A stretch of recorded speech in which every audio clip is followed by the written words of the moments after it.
최근에 임 전 실장, 임종석 전 실장이 통일하지 말자 두 국가론을 꺼내면서 여당에서는 이게 북한 김정은의 최근 과거 목소리를 그대로 복습해서 되뇌인 건 아니냐는 비판까지 하고 있는데요. 여당 말고 민주당 내에서도 임 전 실장을 겨냥한 비판이 나왔습니다. 들어보겠습니다.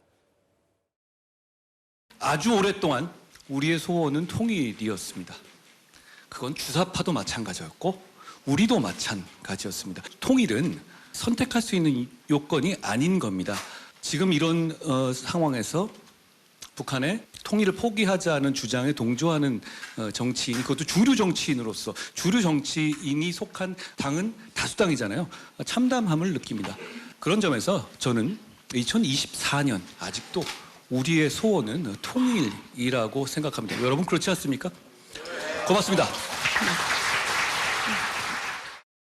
문재인 대통령께서도 노딜로 끝날이라고는 전혀 예상하지 못했다라고 회고록에서 밝히셨는데, 전혀 예상하지 못했다라면은 플랜 B는 없었던 거죠. 근데 어떻게 없을 수 있는가라는 의문이 좀 듭니다. 전략이라는 거는 그게 안다면 어떻게 할 건가, 이것도 대비해야 되는 거 아니냐. 언뜻 생각해도 남북 문제에 관심과 전문성을 가진 586 정치인들이 적지 않는데, 이분들이 의회 내에서 확고한 대북정책 개혁 그룹으로 자리를 잡고 대통령을 견인했다면 대통령이 관료들에 둘러싸이지 않고 좀 더 다른 길을 갈 수 있지 않았을까. 그 정치적인 것부터 볼게요. 호준석 대변인. 일부 친명계 사람들 혹은 뭐 또 다른 더민주혁신회 출신 다른 사람들은 아예 임종석 전 실장 비판을 넘어서 문재인 전 대통령의 여러 정책까지 비판하고 있는데, 이거 어떻게 저희가 받아들일까요? 그런데 지금 저런 얘기들은 사실 뭐 저는 큰 의미는 없다고 생각합니다. 왜냐하면 지금 당장 민주당이 그래 맞아, 임종석 실장 말이 맞아, 우리도 통일 안 할 거야, 적대적 이국가론 수용할 거야, 그럴 리는 만무하지 않습니까? 예. 저는 이제 지금 이제 임종석, 정세현, 이종석 이분들이 총대를 메고 나서서 이제 그 북한 주장에 동조를 하고 나섰는데, 앞으로 장단기적으로 이른바 진보 세력들이 여기에 어느 정도 이제 같이 추종해 갈 것이냐, 그럴 가능성이 있느냐, 여기에 저는 더 주목을 해야 된다고 생각합니다. 예. 이번에 이제 리1구 참사가 최근에 아주 주목할 만한 발언을 증언을 했는데, 김정은 위원장이 우리가 외부의 무력 공격에 의해서 무너질 가능성은 없지만 내부에서부터 무너질 가능성은 있다라는 말을 했다는 거예요. 예. 그런 것이 이제 아까 봤었던 그런 모습들하고 직결되는 것이거든요. 그래서 북한이 붕괴될 가능성이 있다라는 것이 우리가 만들고 있는 게 아닙니다. 객관적으로 북한이 스스로 만들고 있는 것이고 국제사회가 다 인지를 하고 있는 겁니다. 예. 거기에 대해서 대비하는 것은 우리 정부의 책임이고 책무 아니겠습니까? 그러니까 윤석열 대통령도 지난 광복절 경축사에서 북한 주민들도 통일의 주체로 설 수 있도록 해야 된다라는 광복절 그 통일 독트린을 발표한 것입니다. 그런데 여기에 대해서 이른바 진보 진영의 일부 세력들, 또 민주당에서는 화들짝 놀라가지고 마치 우리가 무슨 북한 붕괴를 유도하는 것처럼 윤석열 정부를 오히려 강력하게 비난하고 있습니다. 예. 매우 역사적 인식이 좀 부족한 것이라 생각하고요. 지금 한반도에 돌아가는 상황, 여기서 김정은이 왜 적대적 이국가론을 꺼내는가? 북한 붕괴를 두려워하기 때문입니다. 예. 그런데 거기에 대해서 임종석 씨 등의 이런 분들이 동조하는 종북 동정을 하는 거, 이거 매우 심각한 현상으로 받아들여야 된다고 봅니다. 제가 김경엽 보좌관 모신 이유도 다 이 부분도 있는데, 임종석 전 실장이 통일하지 말자에 대해서 탈북자 출신들은 가장 먼저 어떤 생각이 드셨어요?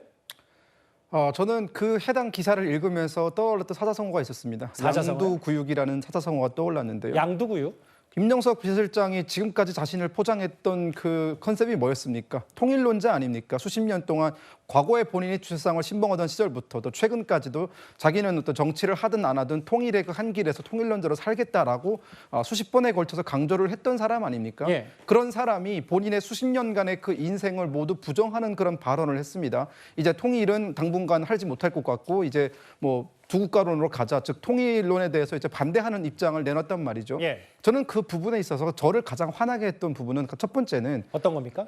지났던 15년 동안 그 진보 정부가 들어서고 나서 15년 동안 햇볕 정책을 추구하지 않았습니까? 예. 지금 임종석 비서실장이 주장하는 그 논리는 그 평화적인 관계가 절대로 이루어지지 않았기 때문에 일단은 당분간은 평화 체제를 구축한 이후에 통일을 하자라는 건데, 예. 그러면 그 15년 동안 북한에 우리 국민의 혈세를 갖다 바치면서 이른바 그 햇볕 정책이라는 것을 해서 북한의 비위를 맞추기 위해서 다양한 노력들을 했는데 그 부분에 대해서 먼저 사과를 하셔야 됩니다. 예. 그동안 그 평화를 그 15년이라는 시간 동안 이거 짧은 기간이 아니지 않습니까? 예. 뭐 1년 5개월도 아니고 15년이라는 시간 동안 소위 평화를 장착하기 위해서 그렇게 많은 노력을 하셨다고 했는데 그러면 그게 지금 결과적으로 실패한 것 아닙니까? 그럼 그 부분에 대해서 사과를 하셔야 되고요. 두 번째는 지금 본인이 그런 말씀을 하셨습니다. 영토 포기론까지, 즉 헌법에서 영토 조항까지 삭제하는 것을 예. 검토해야 된다라고 말씀을 하셨는데 그 영토 포기에는 북한 주민들도 포기하겠다라는 뜻과 동일합니다. 예. 즉 탈북민들도 이제는 더 이상 대한민국 국민이 아니게 되는 것이고요.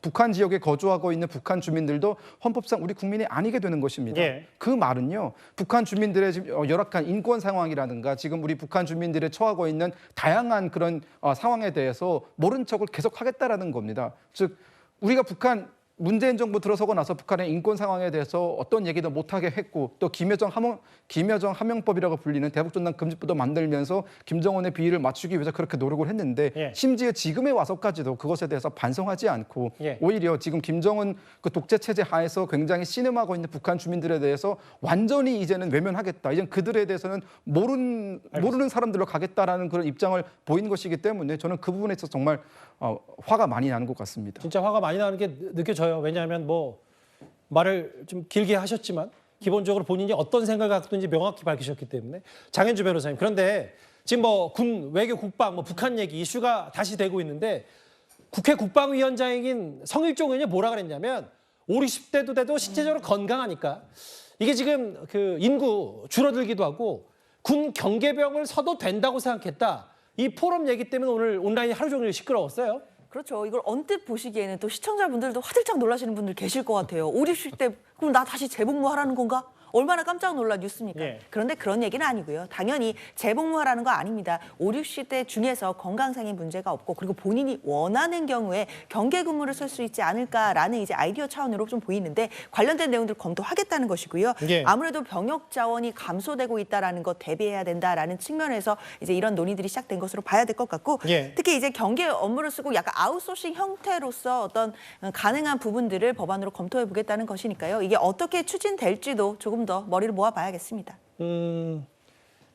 왜냐하면 뭐 군복무 끝내고 뭐 저도 20년 넘었고 뭐 여기 계신 분들 더 오래될 수도 있는데 남자들에게 갑자기 군대 다시 가라라고 하면 뭐 여러 가지 생각들이 많이 들잖아요. 근데 일단은 뭐 그 이거는 민간 신분이고 이게 마치 어떤 일의 일종이기 때문에 된다. 이거 재복무 검토하는 거 아니다라고 얘기했는데 오늘 좀 여러 회자가 됐던 얘기 하나하나 근데 만나봤습니다. 작년에 8월에 예. 이게 시니어암이라는 게 생겼어요 이미 예. 단체가. 그래서 예. 많이 보도도 됐는데 자발적으로 모인 거예요. 예. 그래서 몇 달 만에 2,000명이 모였다는 보도가 이제 올해 그 봄에 나왔었거든요. 예. 이분들은 사명감 가지고 유사시에는 내가 좀 훈련 받다가 유사시에 나를 동원해 달라 이제 그런 자발적인 거예요. 근데 저는 이제 나이가 들면은 젊었을 때보다 오히려 더 사명감이나 국가관이나 국가에 대한 충성 이런 게 더 생기거든요. 그래서 충분히 논의해 볼 만한 가치가 있는 얘기다라고 생각합니다. 이게 민방위의 민방위 개념이니까요. 알겠습니다. 송일종 의원의 얘기까지 만나봤습니다.